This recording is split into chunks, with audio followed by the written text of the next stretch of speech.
Where your treasure is, there will your heart be also. God has given us unlimited treasures in His Word. Every time we open it, we can discover a new treasure or admire an old one. What will we find today? Here's Carla Early with Treasure Hunt in the Word.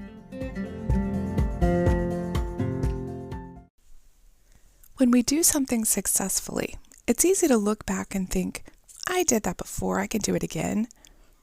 We get some experience under our belt, we puff up with confidence, and go into what we think are similar situations, saying, a piece of cake.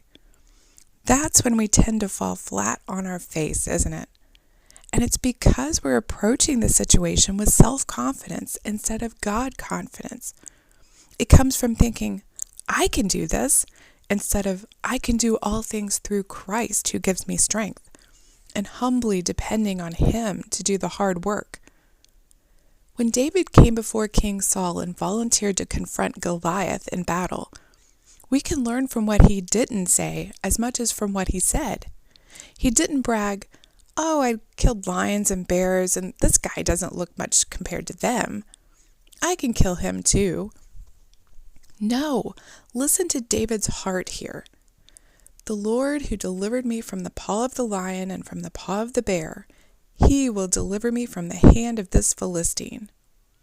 And when he stood before Goliath, David said, You come to me with a sword and with a spear and with a javelin, but I come to you in the name of the Lord of hosts, the God of the armies of Israel, whom you have defied. Goliath knew right up front that it wasn't David, but God he was fighting against. David gave glory to the Lord for protecting him and giving him the ability to defeat his enemies, the enemies of his sheep, in the past. And he made sure everyone, from King Saul to Goliath, knows that he's fighting with God's strength, not his own, fighting for God's sheep as their true shepherd, since Samuel had already anointed him king of Israel. It was his duty to defend his flock, whether from a lion, a bear, or this 9-foot 9-inch Philistine. David was completely sure, not sure of himself, but of God and His power. And he gave God glory before, during, and after he defeated Goliath. So what does this look like in our lives?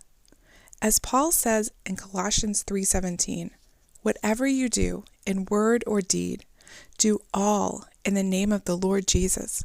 We should never try to do things on our own power, with our own skills and abilities, even if we've done it successfully before. As Proverbs 16:3 says, commit your works to the Lord and your thoughts will be established. In other words, pray beforehand, giving God the whole thing. Then your attitude will be, it's not me. God's doing this through me. And then be prepared to give Him all the glory before, during, and after. Whether it's making a meal, leading a Bible study, or doing something at work. Our life is God's to do with what He will. How does this concept free you from fear and make you bold? What works are you doing today that you need to commit to the Lord? You can contact us at treasurehuntintheword@gmail.com. We'd love to hear the treasures God has given you through His Word. You can listen to other episodes on our website, which you can find in the description below. Thank you for listening, and remember, where your treasure is, there will your heart be also.